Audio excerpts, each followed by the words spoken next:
하나님은 우리의 택하심과 개인적인 부르심으로 우리의 구원을 주십니다. 믿습니까? 교회로 부르셔서 주님의 발자취를 따르면서 성도되어 예배드리며 선교하며 말씀을 가르치며 착한 일을 하며 한 가족으로 살아가는 이 공동체, 이 생활이 시작되고 각양 고난과 역경 위험을 겪게 되는데, 이때 성도에 대한 처방, 하나님의 준비, 하나님 나라 이리도 올라오라. 믿습니까? 하늘 끝까지 승리하시고 영광의 주인공이 되실 수 있기를 주님의 이름으로 축원드립니다. 아멘. 할렐루야. 참 좋은 새 아침입니다. 오늘도 우리 주님의 임마누엘 은혜가 함께 하시기를 바랍니다. 아멘. 아침에 일어나는 거 쉽지 않죠? 그러나 우리 성도들은 이 아침에 일어나는 것이 기쁘고 감사하고 영광인 줄로 믿습니다. 꼭 부활 연습하는 것과 똑같습니다. 눈 꼭 감고 있다가 죽은 듯이 있다가 예수님이 생각나서, 목사님이 생각나서, 하나님이 생각나서 벌떡 일어나서 이렇게 성전에 오게 되는 것은 하나님의 택하심과 그 구원을 누리고 있는 사람들의 축복인 줄로 믿습니다. 오늘 아침도 부활 연습 하게 된 이것을 감사하면서 은혜의 시간 되시기를 바랍니다. 저는 어제 이어서 말씀을 드립니다.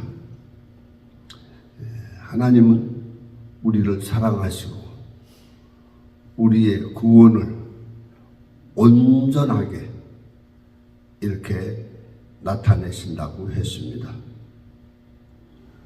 제가 고린도전서 1장 말씀을 들으면서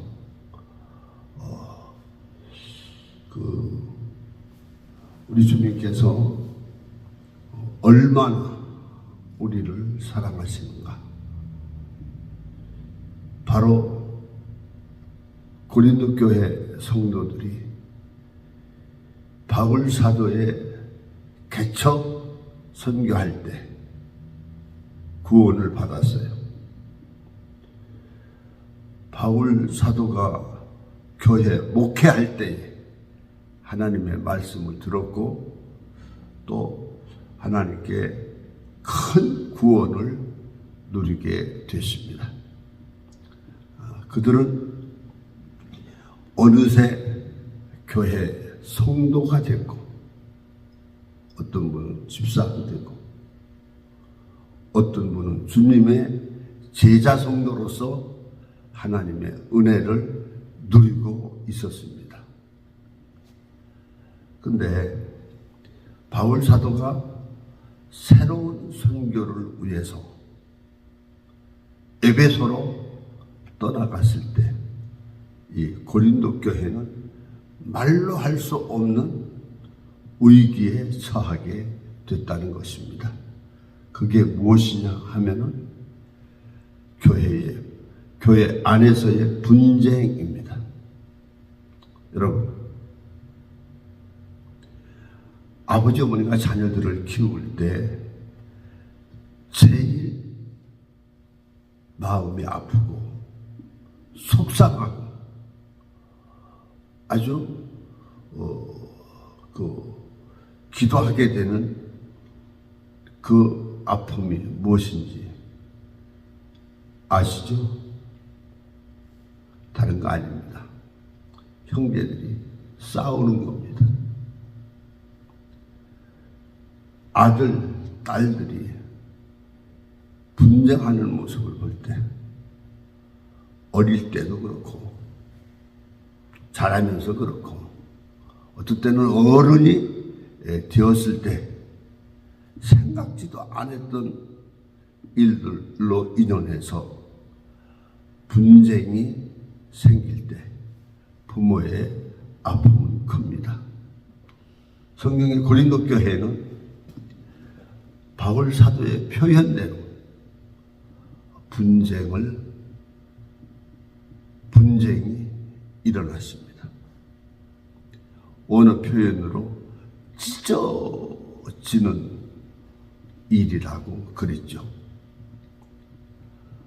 교회가 찢어지는, 그래서 계속 말로 다툼하고 서로 미워하고 시기하고, 이 고린도 교회가 그 존재 자체가 위협을 받고 있는 그러한 어려움에 빠지게 됐습니다.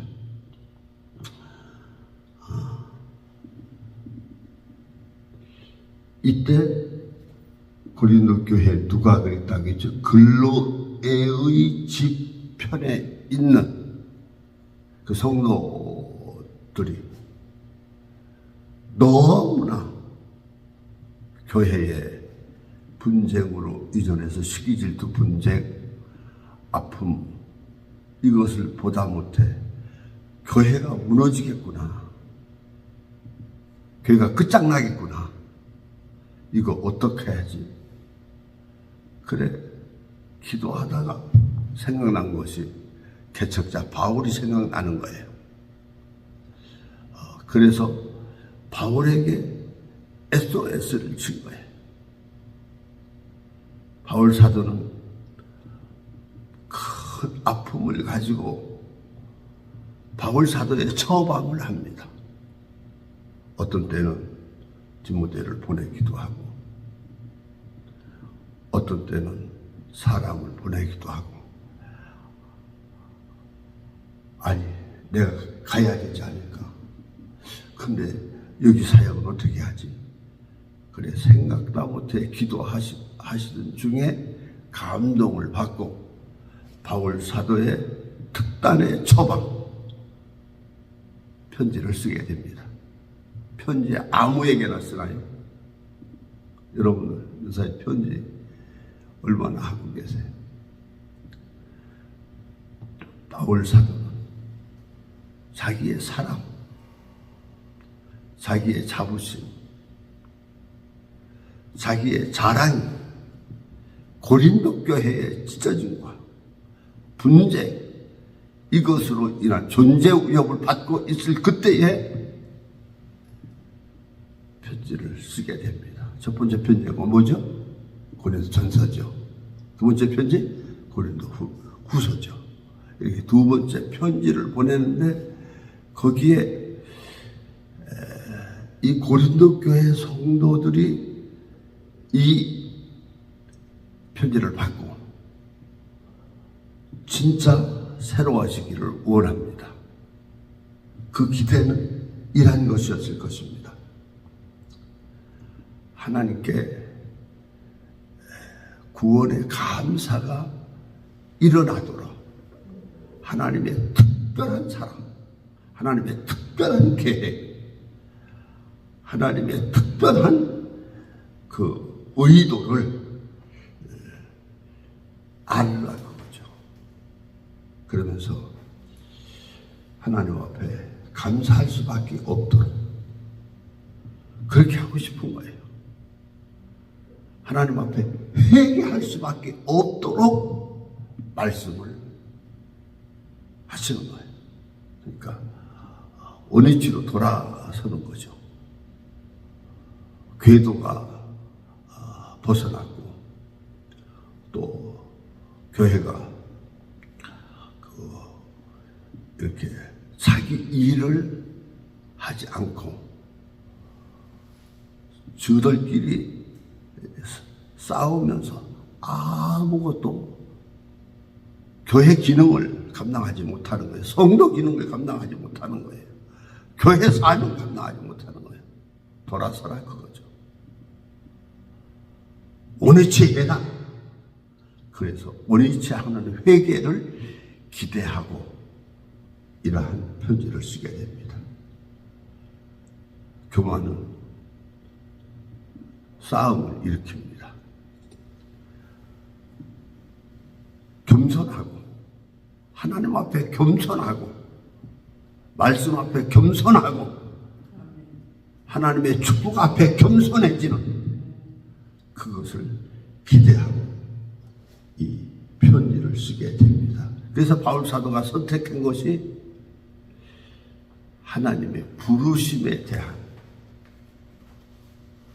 그 부르심의 은혜를 얘기하고 있습니다. 바울 사도가 곰곰이 생각했을 거예요.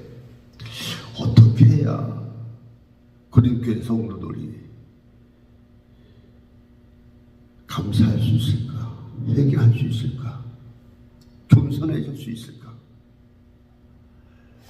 자기 자신을 생각해 봤다고 생각됩니다.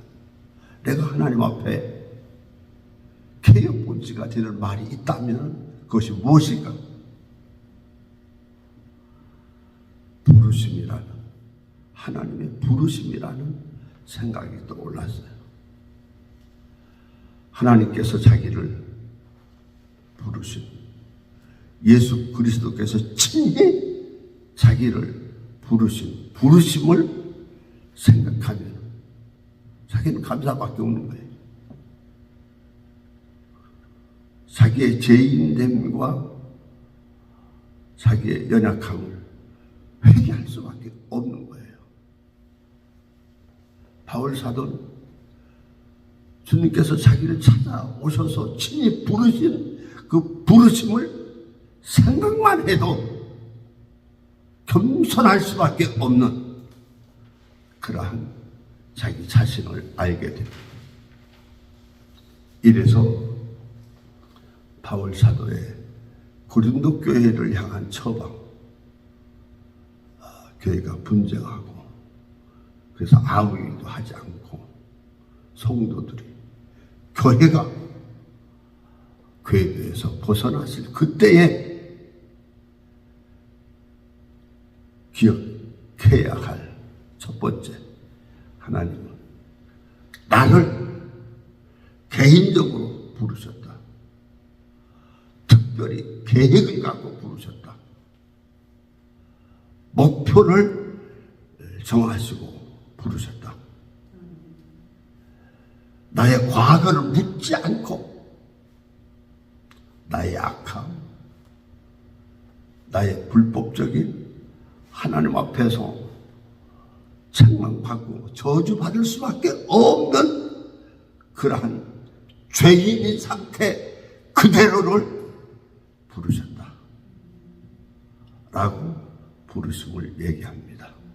이것은 바울 사도가 너희들도 이방인으로 있을 그때에 다른 신을 섬기고 또 방종하며 술 취하고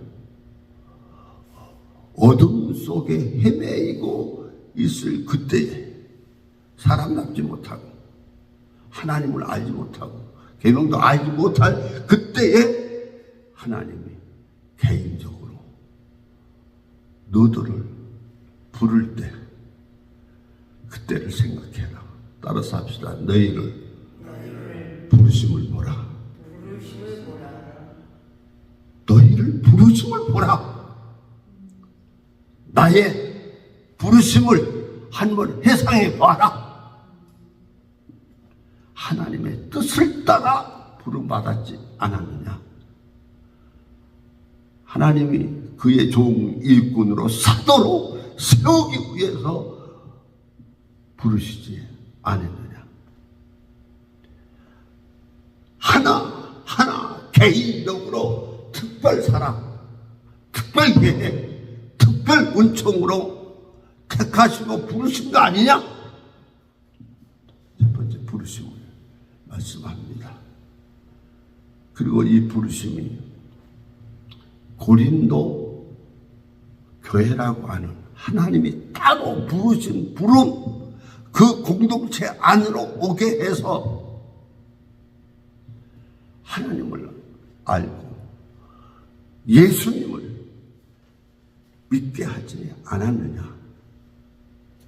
하나님께서 교회로 부르셔서 하나님을 알면서 믿음에서 자라게 하시고 하나님을 더 알게 하면서 감사하고 하나님을 더 체험하면서 교회 생활, 하나님의 말씀을 더 이렇게 실천하고 살아가면서 하나님의 구원과 축복을 계속 누리지 않았느냐.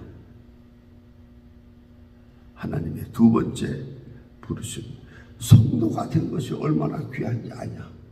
교회 일원이 된 것이, 이 교회 공동체라는 이것이 얼마나 귀한 건지 아냐. 하나님께 예배하고 예수님이 주요 그리스도요 하나님의 아들인 것을 체험하고 그 체험대로 또 다른 사람들에게 그리스도를 전하는, 선포하는 이 일을 하면서 또 가르치면서 봉사하고 섬기면서 이방인된 그들이 하나님의 아들로서, 하나님의 딸로서, 하나님의 백성으로서, 하나님의 딸로 불러 모은 이 공동체로서 살아가고 있지 않냐. 여기에 나를 지지한다고, 나를 좋아한다고, 바울파가 뭐냐. 부목사격인 조금 잘 가르치고 훌륭하다고, 또 아볼로파가 뭐야, 게바파가 뭐야. 내가 진짜 참 순종 계파, 나는 그리스도파다 해가면서 분쟁한 이것이 뭐냐. 그러면서 교회로 부르심을, 하나님의 부르심, 하나님의 구원을 우리 완벽하게 하는, 보충하면서 또 우리를 하나님을 경험하면서 축복받고 은혜받고 행복하게 살아가는 이 교회 구원을 바울 사도는 얘기하고 있는 것입니다. 이런 생각을 사람들은 하게 됩니다. 그러면은 예수 믿는 게 뭐예요?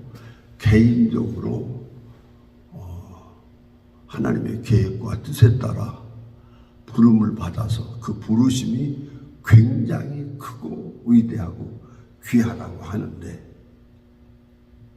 그를 교회 공동체로 불러서 하나님을 알고 배우고 하나님의 일을 하면서 그 변화와 하나님 체험을 통해서 자꾸 성장하는데, 성장할 때마다 더 기도하고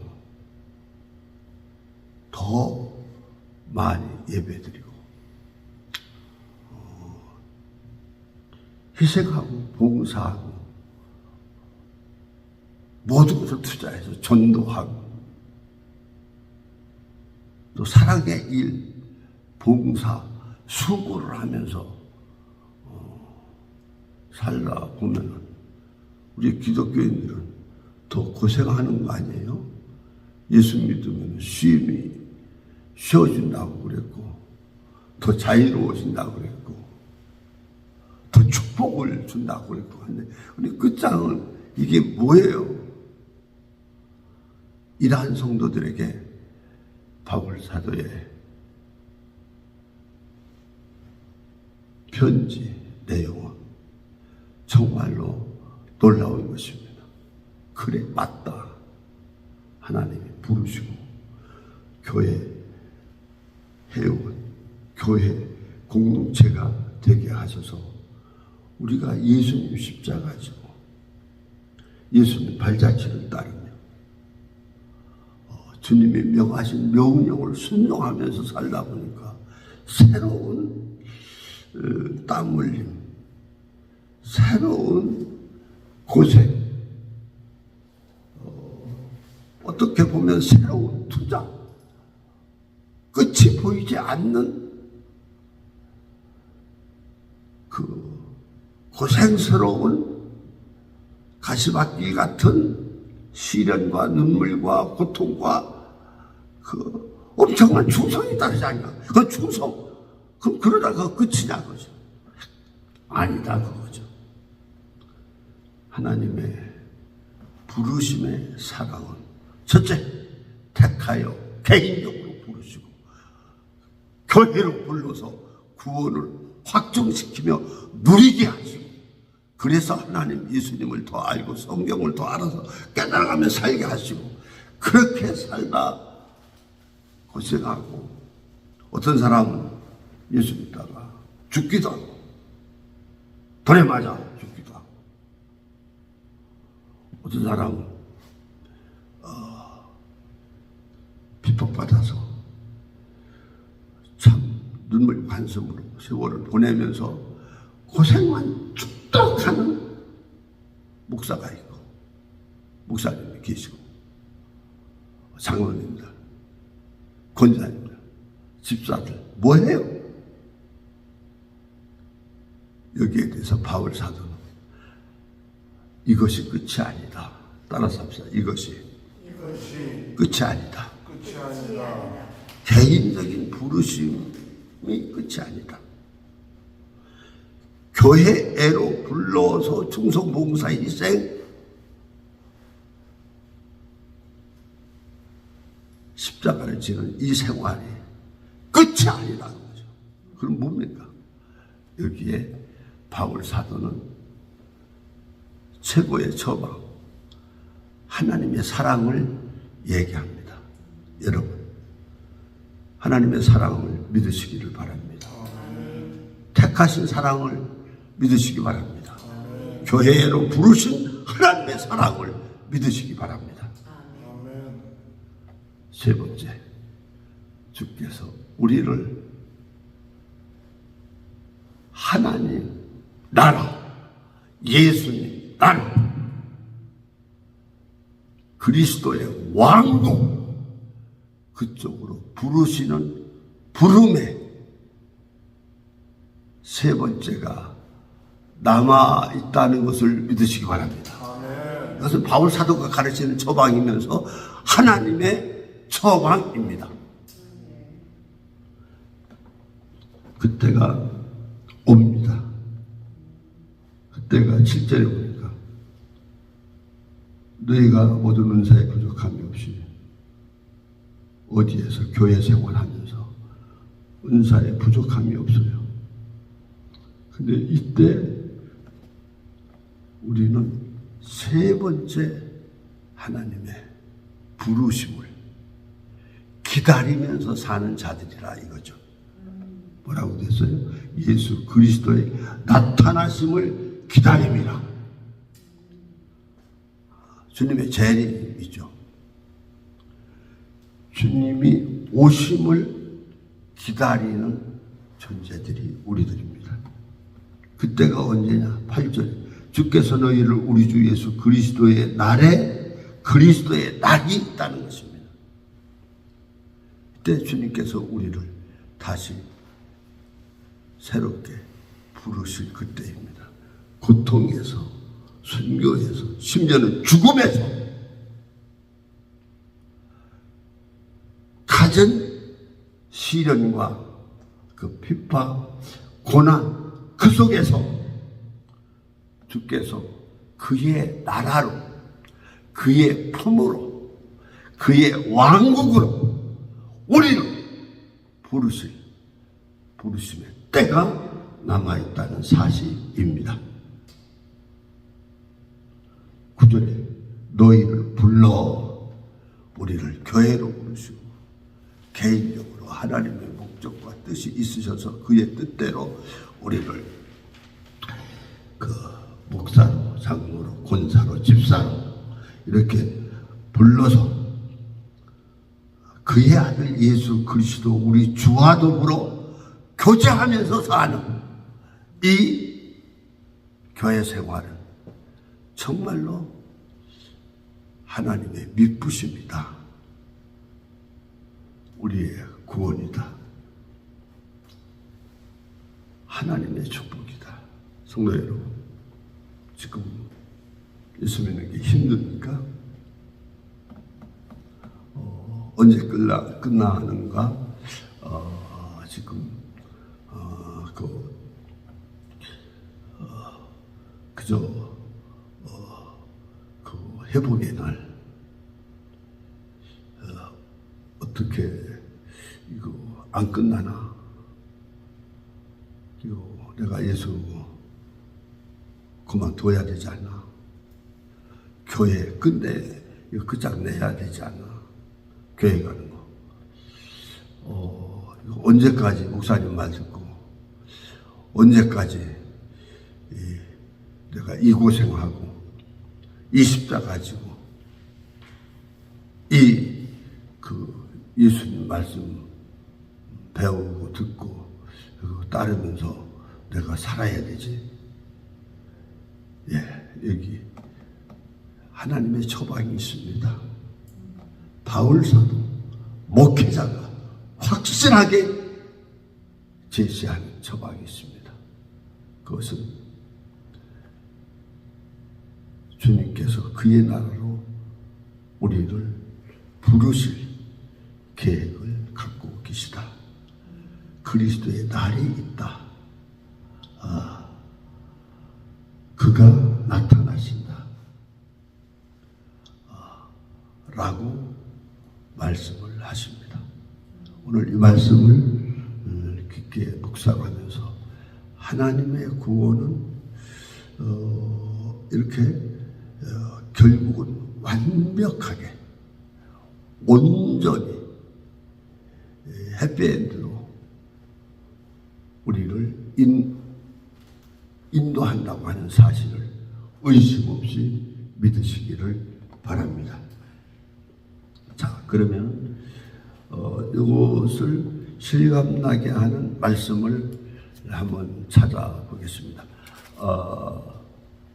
요한계시록 4장 1절입니다.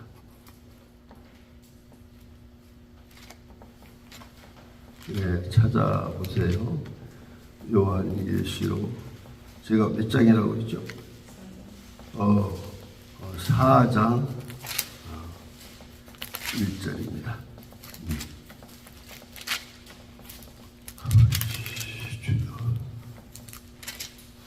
우리 한번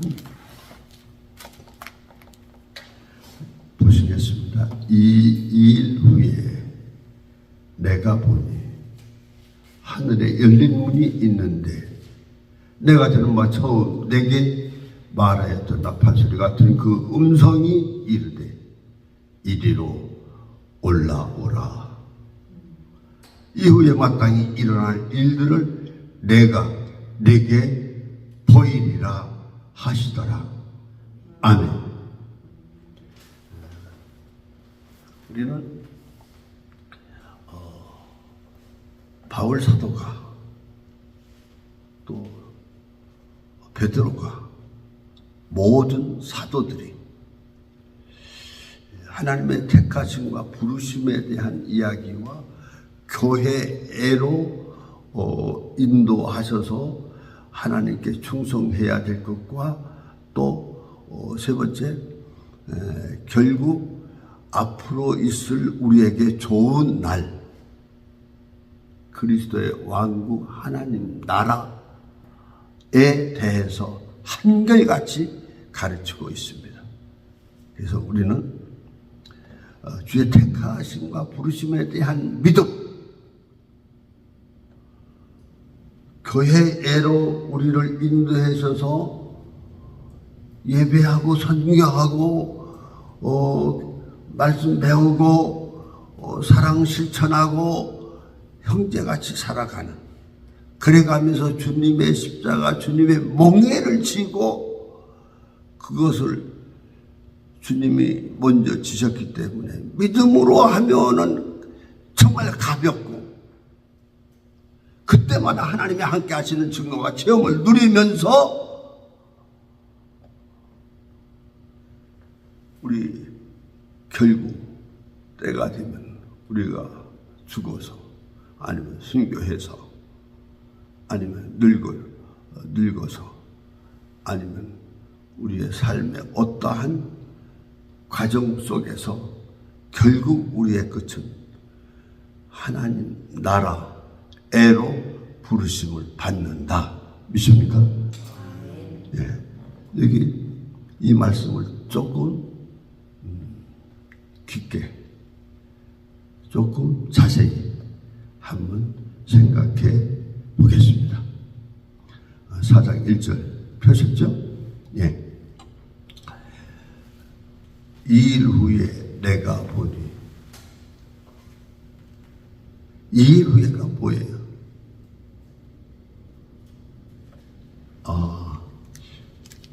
1장에 우리 주님께서 그 요한에게 주님께서 말씀을 하셨어요. 1장 9절에 나 요한은 너의 형제여 예수의 환난과 나라와 참음에 동참하는 자라. 바로 그가 반모라는 섬에 있었더니 주의 날에, 오늘 주일날인가 봐요. 오늘 사실 주의 날은 주님께 예배하는 날 아니에요? 아니면 주님께서 내게 현현하시고 나타나실 그날이 주의 날이 아니겠어요? 우리가 주일날을 주의 날이라고 하잖아요. 그날 성령의 감동이 됐대요. 내 뒤에서 나는 나팔소리 같은 큰 음성을 들었대요. 어떤 말씀입니까? 내가 보는 것을 두루마리에 써서 에베소, 서머나, 버가모, 두아디라, 사도, 사대, 빌라델비아, 라우디게아 7 교회에 보내라. 그래, 7 교회에 대한 주님의 말씀이 나옵니다. 칭찬이 나와요. 책망이 나와요. 문제 있을 때마다 하나님의 처방과 하나님의 보상, 상급, 이것을 주님께서 다 약속하고 있어요. 이런 교회 시대. 따라서 합시다. 2일 후에. 이런 교회 시대에 대한 주님의 말씀이 임하는 것을 얘기합니다. 2일 후에. 따라서 합시다. 내가 보니. 이게 내가 누구예요? 이 사도 요한이에요. 요한이 누구예요? 1장 9절에 보니까 너의 형제여. 우리 같은 예수 안에서 구원받은 모든 성도들과 똑같은 믿음을 공유하고 있는, 주님을 공유하고 함께하고 있는, 하나님 나라의 약속을 받고 있는 한 형제, 같은 성도, 그가 이 사도 요한이에요. 그럼 그가 어떠했냐? 예수의 환난과, 지금 예수의 환난을 겪고 있어요. 나라와 참음에 동참하는 자라. 이 말은 약간의 역사적 설명이 필요해요. 그 당시는 로마의 10대 박해, 7대 박해가 있던 시절이에요. 도미티안 황제, 그때의 이 요한은 그 황제의 영으로 이렇게 권함을 받습니다. 야, 요한, 너 말이야, 한 번만 나 예수 모른다고.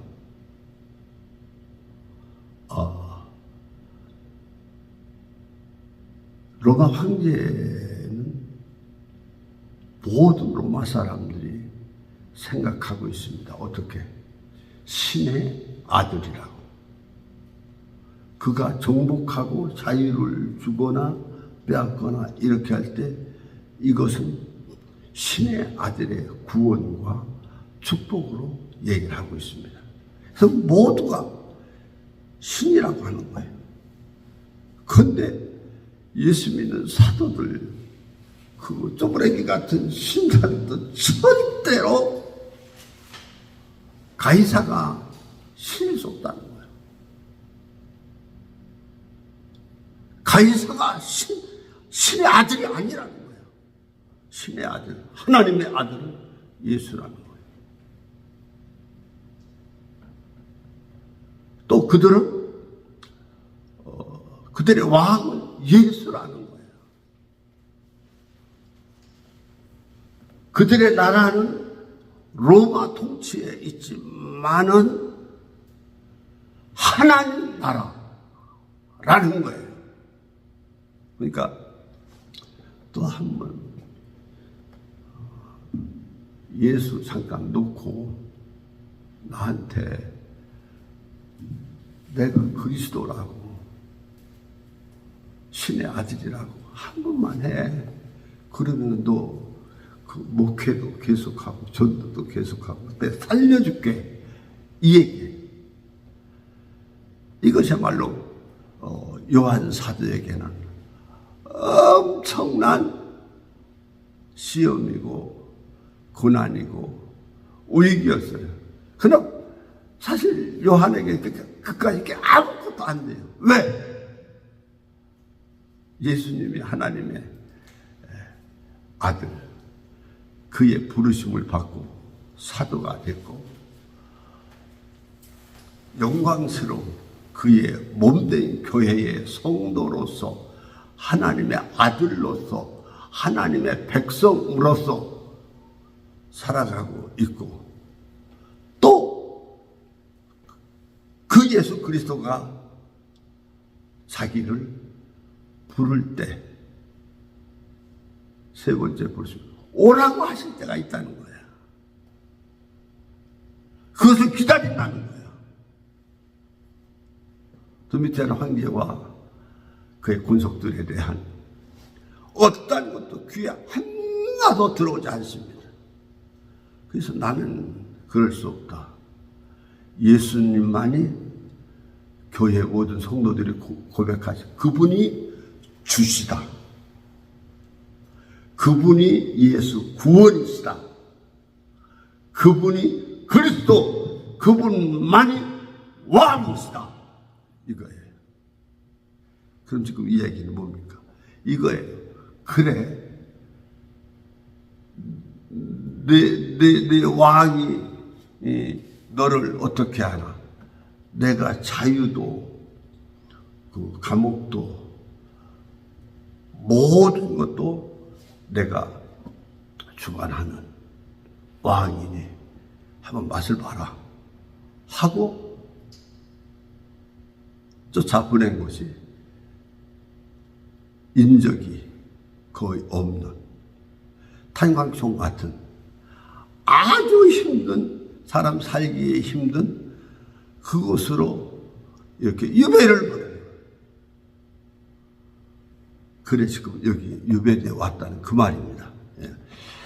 예수 그리스도, 예수의 그리스도, 예수 그리스도의 이름, 그의 왕국, 그의 신앙, 그의 고백 때문에 지금 고난당하고 있는 그 모습을 예수의 환난과 예수의 나라와 예수에 대한 그런 참음, 인내, 여기에 지금 참여하고 있다. 그거죠. 내가 나왔습니다. 그 다음에 따라서 합시다. 하늘에 열린 문이 있는데. 여러분, 골로새서 3장 1절에 보면 너희는 위의 것을 찾으라 그랬잖아요. 우리 하나님의 택하심을 받은 자들, 교회 애로 부르심을 받은 자들은 위를 보며 사는 사람들입니다. 하늘을 보며 사는 사람들입니다. 근데 이 하늘은 애매하고 불확실한 그런 게 아니에요. 여기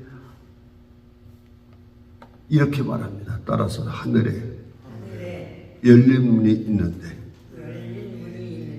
이것은 사도의 신앙 고백이면서 그 하나님 나라에 대한 그가 설명할 수 있는 가장 적당한 것을 얘기하고 있다고 봐요. 여러분, 여기 뭐라고? 열린 문이라고 했어요. 집마다, 사람이 사는 집마다 뭐가 있어요? 문이 있어요. 대문이 있고 문이 있어요.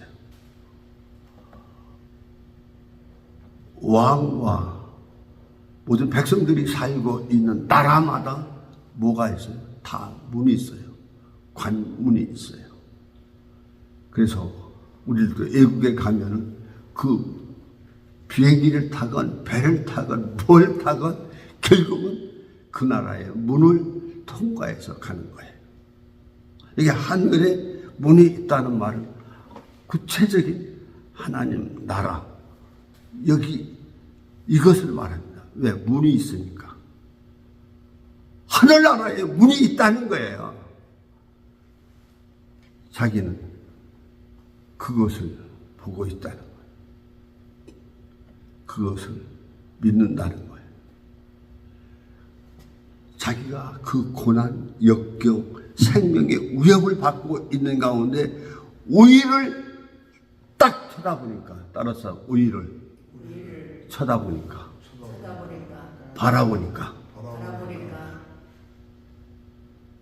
도미티안 황제의 그 핍박 때문에 옆에도 문이 없어, 앞에도 문이 없어, 모든 퇴로가 차단되어 있는 그런 상태예요.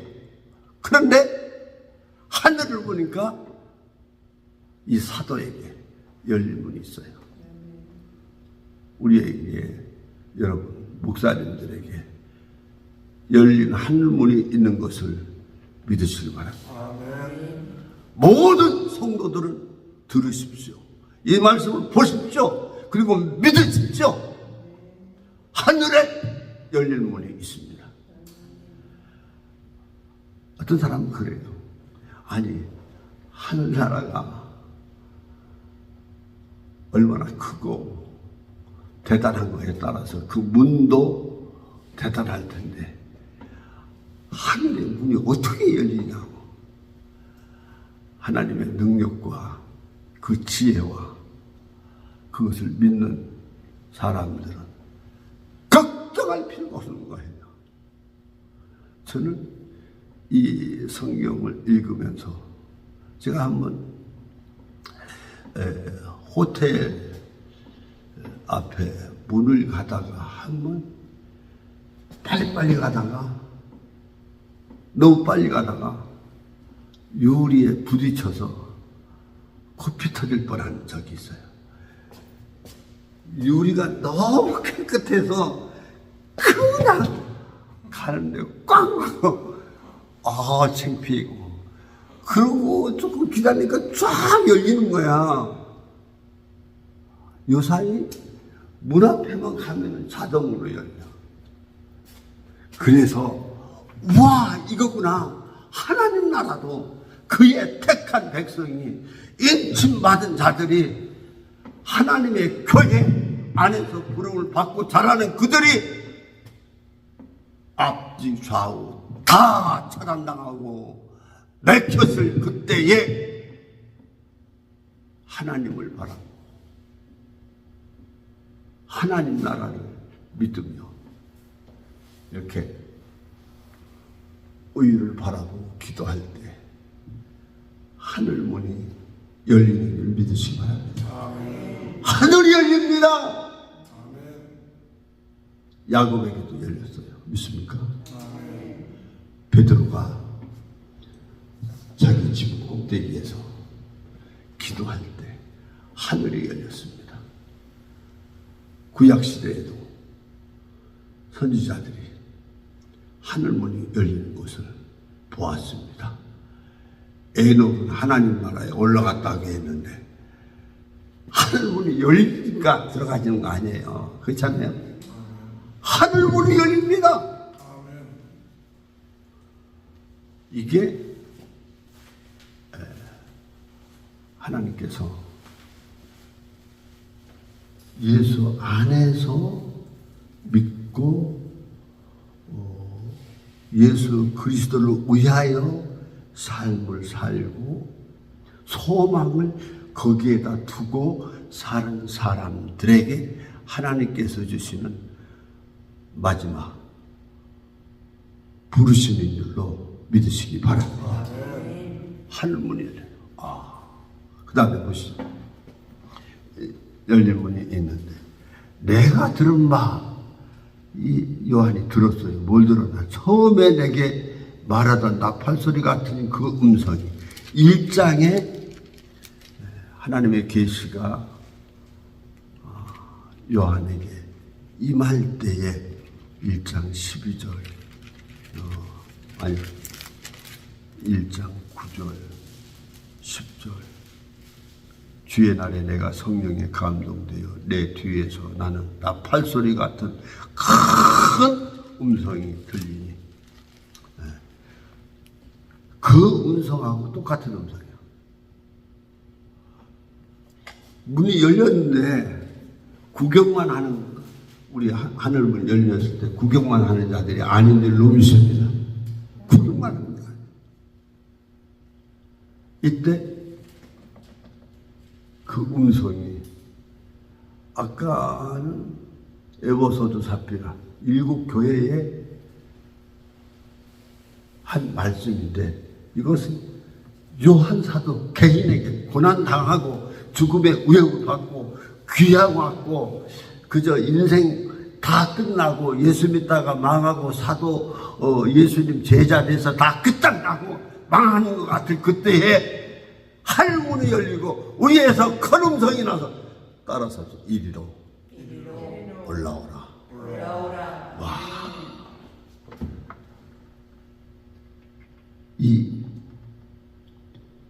이것이 주님의 음성인 줄로 믿습니다.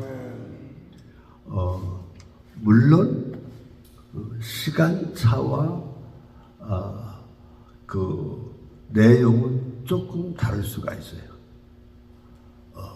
우리는 그리스도의 날 할 때에는 재림의 날, 심판의 날로 생각하고 있습니다. 그러면서 그리스도 왕국의 시작을 선포하시게 되는데 여기는 요한이 멀쩡하게 살아있는 거예요. 살아있어요. 지금 금식 하거나 또 고생하고 정말로 세상에 만물에 때도 못한 사람처럼 이렇게 버림받아가지고 사람에게 버림받고 왕에게 버림받고 짓밟히고 있는 그러한 때 주님께서 이리로 올라오라. 이것은 구원의 날, 심판의 날 이거하고 다른 거예요. 이것은 하나님이 그의 나라, 그의 세계 이것을 보여주시려고 구경시켜 주시려고 그렇게 된 일로 믿습니다. 아니 요한이 누구에게 하나님이 이렇게 직접 하늘문을 열고 보여주시나? 우리는 성경 다른 데를 통해서 말씀을 볼 수 있습니다. 요한복음 3장에 보면 니고데모에게 예수님께서 말씀하실 때 당신 바리새인, 유대인의 선생 랍비, 당신 나이 40대, 50대 세월을 겪은 지성인. 근데 당신 하나님 나라 구경 못해. 하나님 나라 볼 자리 없어. 알았어? 당신 거듭나지 아니하면 하나님 나라를 볼 수 없어. 이렇게 가르쳐 줬어요. 그 비유로 보면은 요한은 어떤 사람이냐? 거듭난 사람이 분명해요. 할렐루야. 그 다음에 그 다음 절에 보면 니고데모에게 물과 성령으로 나지 아니하면 하나님 나라 구경도 못하지만은 뭐예요? 들어갈 수도 없어. 근데 지금 보여주고 그 하나님 나라, 하나님의 세계, 하나님의 비밀을 이렇게 안내하고 그 축복하겠다는 이 말은 요한 사도는 물과 성령으로 거듭난 사람이고 성령의 감동과 그 은혜 안에 살고 있는 사도인 것을 믿으시기 바랍니다. 그러니까 하나님 나라를 구경하고 하나님이 보여주고 안내함을 받을 수 있는 자들은 거듭나야 돼. 거듭나고 예수 믿고 영접해야 되는 겁니다. 믿습니까? 그리고 그의 영을 받아서 그의 영을 따라서 사는 그의 사람이 되어야 할 줄로 믿습니다. 이리로 올라오라. 그 다음에 이후에 마땅히 일어날 이 일을 내가 네게 보이리라. 아멘. 후에 될 일, 이후가 어떠니까 교회 시대가 끝나는 겁니다. 개인적으로는 교회 생활이 끝나는 겁니다. 우리 교회 생활 끝나잖아요. 교회 생활의 끝은 하나님 나라라 이거죠. 믿습니까? 교회 생활, 그 십자가 신같이 늘 고생하고 술 얘기를 살아가는 우리들에게 그 끝은 하나님 나라 다. 이것은 요한이 이 특별 계시를 주님께 받은 것이지만은 순교를 당한 그 사도들 모두가 이 영광에 참여한 줄로 믿습니다.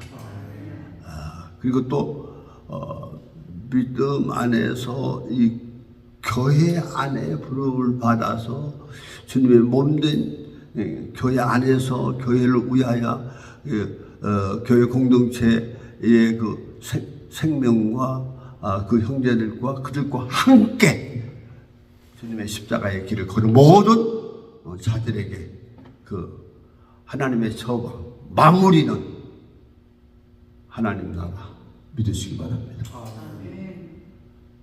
바울 사도는 이것을 얘기하고 있는 거예요. 너들 개인적으로 하나님이 얼마나 사랑해서 특별별로 개망나니 참 형편없는 너들 하나님 불렀잖아요. 왜 잊어버려? 너 성도 된 것이 우연이나 뭐하러 된 줄 알아? 예수님의 십자가. 예수님이 그의 교회에 몸이 되신 거야. 근데 너들이 교회를 그렇게 만들면 돼? 싸워? 교회를 찢어? 너들끼리 세력 다툼해? 말도 안 돼. 잊어버리지 마라. 하나님의 때가 있어. 그의 나라가 있어. 하나님의 온전한 구원을 이루는 그리스도의 날이 있다고, 재림의 날이 있어 라고 합니다. 그래서 오늘 이 말씀은 요한 사도가 몸으로 육신으로 있을 때 분명히 반모섬에 이렇게 고난당하고 있을 때 위에서 부르는 그 부름이에요. 자, 시간 조금 더 해도 되나? 주여, 이 시간을 주체할 수 없는 저 자신이 아주 속상해요. 좀 짤막하게, 아주 재미있게, 아주 은혜스럽게 쏙쏙 들어오게 그냥 한 10분만 탁 할 수 있으면 얼마나 좋은데, 내가 그걸 못해. 할렐루야. 네. 그래, 일어날 일들을 개인적으로 교회 생활이 끝난 겁니다. 그 다음에 이어질 겁니다. 그런데 교회 모든 이방인과 유대인들을 포함한 하나님의 구원이 그 개인적으로 불러놓으시고 교회 안에서 이렇게 하다가 여기 앞으로 주님 오실 때 교회 시대가 거의 마무리될 때 이제 교회도 더 나갈 수 없고 할 그때가 온다는 거죠. 일 후에 교회 시대가 끝나가는 그때 일어날 일들을 내가 내게 보여주겠다 그랬습니다. 그러니까 이 요한계시록을 보면은 처음에 교회 시대가 나와요. 그 다음에 그래서 무엇을 가르쳐 주냐면 교회의 주인은 예수 그리스도다. 이것을 가르치는 것입니까? 그런데 이 그리스도가 세상의 비밀 이것을 열어갈 때 여기 인이라고 했어요. 인을 떼고 나팔을 불고 대적을 쏟는 이것은 이 세상에 임할 고난, 재난, 말로 할 수 없는 어떻게 보면 그 환난의 날들이죠.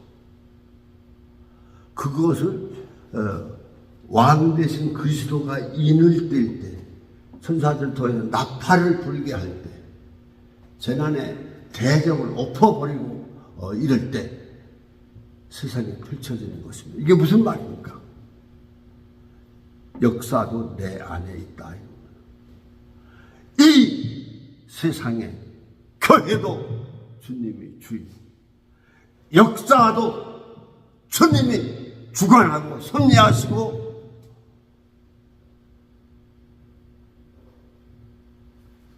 다스리신다. 그의 통치, 예수 그리스도의 왕의 통치를 얘기합니다. 믿습니까? 그리고 확실하게는 20장으로 19장 혼인잔치가 나오고 아멘지 어서 오십소서 하고 끝나잖아요. 거기에 하나님 나라의 영광스러운 아름다운 영원한 세계를 얘기하고 있어요. 거기에 주인이 누구요? 예수님이다. 하나님 나라의 주인, 교회의 주인, 역사의 주인 예수 그리스도, 이것을 보여주는 말씀입니다. 저도 세밀한 부분까지는 다 설명도 내가 할 수 없지만은 많이 몰라요. 근데 크게 보면은 그거예요. 예수님이 주인이시다. 예수님이 왕이시다. 그가 통치자시다. 이것을 믿고 확신하면서 살아가는 게 우리 성도들인 줄로 믿습니다. 자, 그 다음에 내가 곧 성령에 감동되었더니 보라 하늘의 보좌를 내고 와 어느 사이에 이 땅에 있던 요한이 하나님 나라 구경을 하기 시작한 거예요. 근데 주님께서 첫 번 보여주고 싶은 게 하나님 나라 보좌야. 나라에는 통치 그 정부가 있잖아요. 그러니까 하나님 나라의 통치, 그 보좌, 그 왕좌 이곳으로 딱 인도합니다. 근데 성령에 감동되어서입니다. 이 말씀이 너무나 좋은 거예요. 우리가 성령에 감동돼서 주님의 인도받고 성령에 감동돼서 기도도 하고 성령에 감동돼서 착한 일도 하고 성령에 감동돼서 시간과 공간을 초월해서 영의 세계를 경험하기도 하고 이렇게 되거든. 근데 여기 요한도 이리 올라오라 해놓고 자기 몸으로 하늘나라 그쪽으로 간다고 하면 불가능한 거예요. 안 돼. 이 세상 대기권을 통과한다고 가정을 하면 다 얼어주고 고드름돼 아무도 안 돼. 근데 여기 이것은 하나님 세계 그 하나님이 어떤 분이냐 하면 이 다락방 안에서도 태풍 같은 바람을 일으키시는 분이 하나님이셔. 여러분들 그거 이상하게 안 들리셨어요?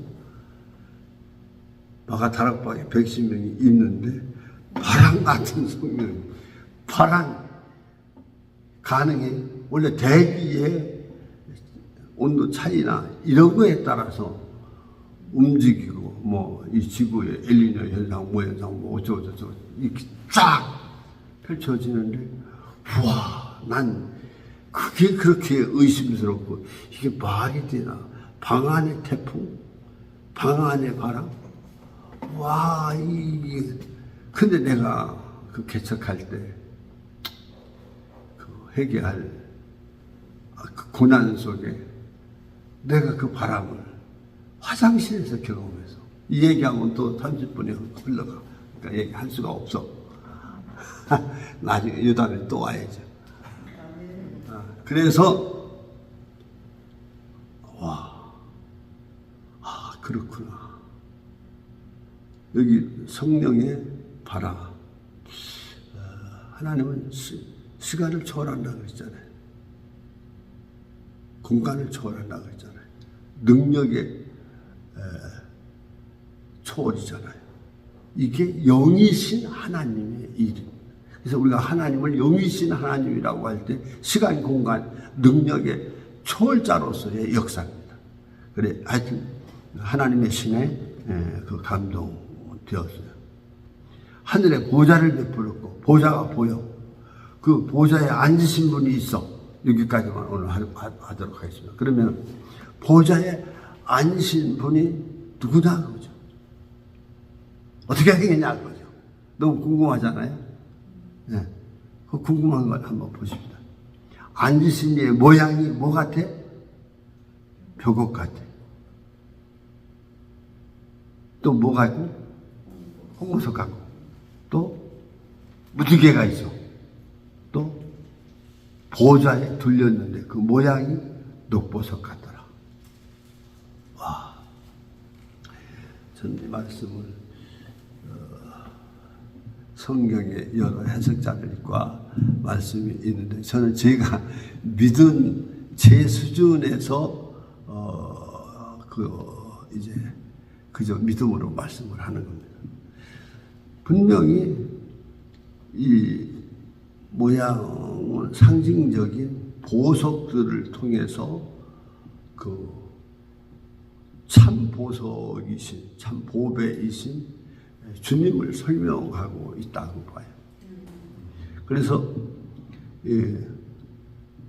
녹보석이 어떻게 생겼는지, 벽 같은 이것이 어떻게 생겼는지 모르지만 하얗거나 온전히 거룩함을 얘기하는 그 하나님의 신성의 모습을 홍보서 그 보혈의 주님, 또 무지개 그 노아를 생각하게 하면서 그 약속, 언약, 구약, 신약, 언약, 또 우리 약속을 하시고 약속을 이루시는 그런 분.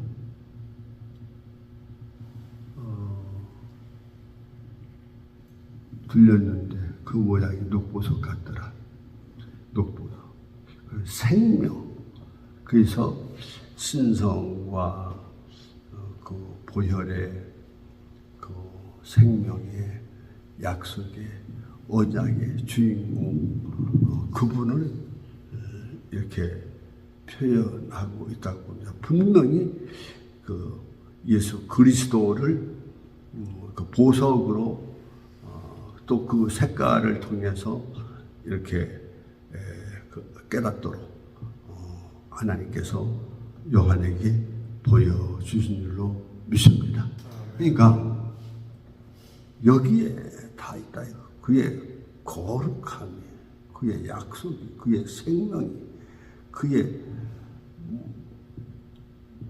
모든 그가 이 보좌 안에서 난 보혈이, 생명이, 신성이, 거룩함이, 생명이 이 보좌로부터 라고 하는 그러한 그 그리스도의 그 진짜 메시아 되신, 왕 되신, 통치자 되신 이것을 보여주고 있다고 믿습니다.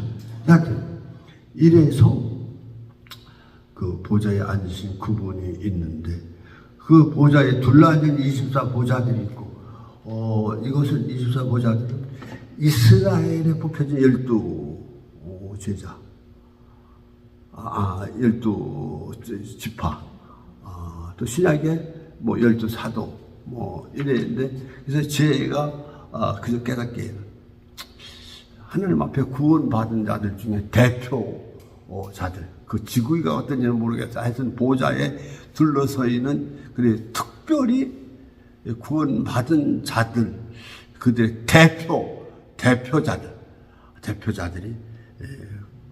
하나님이 세우신 그들이 있는데 있고 그 보좌 24장로들이 흰 옷을 입고, 이것은 7장 14절인가요?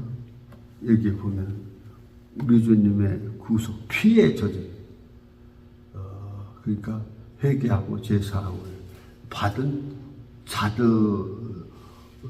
하나님 나라에 올 자격이 있는 거니까, 그들 중에 대표니까 주의 속죄함을 받은 그 백성들을 암시하고 있다고 봅니다. 그래서 이렇게 그 보좌에 앉으신 이의 그 영광과 그 어떻게 보면 여기에서 다 하나님의 해답, 응답, 이 보좌로부터 이 그리스도 왕으로부터 임할 하나님의 영광을 얘기하고 있다고 봅니다. 그래서 더 이상 저는 말씀을 할 수가 없어요. 그래서 이제 다시 앞으로 돌아가면 하나님은 우리의 택하심과 개인적인 부르심으로 우리의 구원을 주십니다. 믿습니까? 아멘. 교회로 부르셔서 주님의 발자취를 따르면서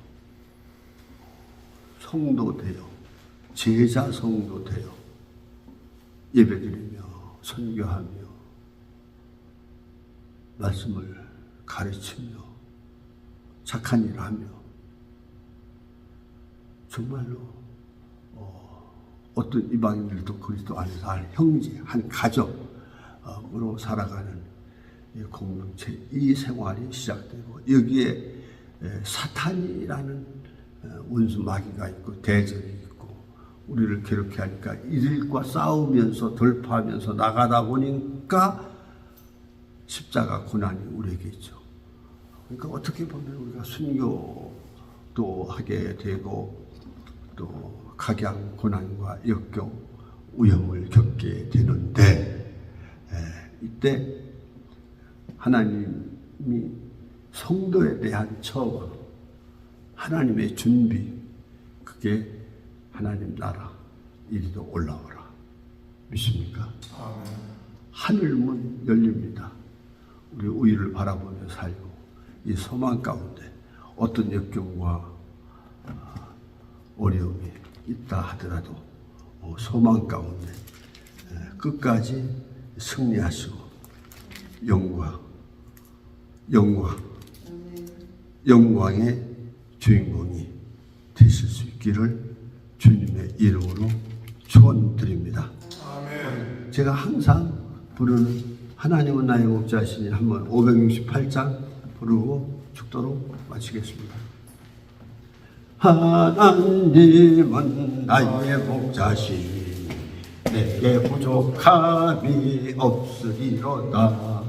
나로 하여금 푸른 풀밭에 누게 하시며 잔잔한 물가로 인도하여 주시네. 내 영혼을 구원하시오니 내게 감사함이 넘치나이다. 나로 하여금 모든 고난을 참게 하시며 하늘의 평안을 입게 하여 주시네. 하나님이 함께 하시오니 내게 두려움이 없으리로다. 나로 하여금 땅에 살아도 진리 안에서 이기고 이기게 항상 능력 주시네. 3절까지 한번 하나님이 함께 하시오니 내게 두려움이 없으리로다. 나로 하여금 땅에 살아도 진리 안에서 이기고 이기게 항상 능력 주시네.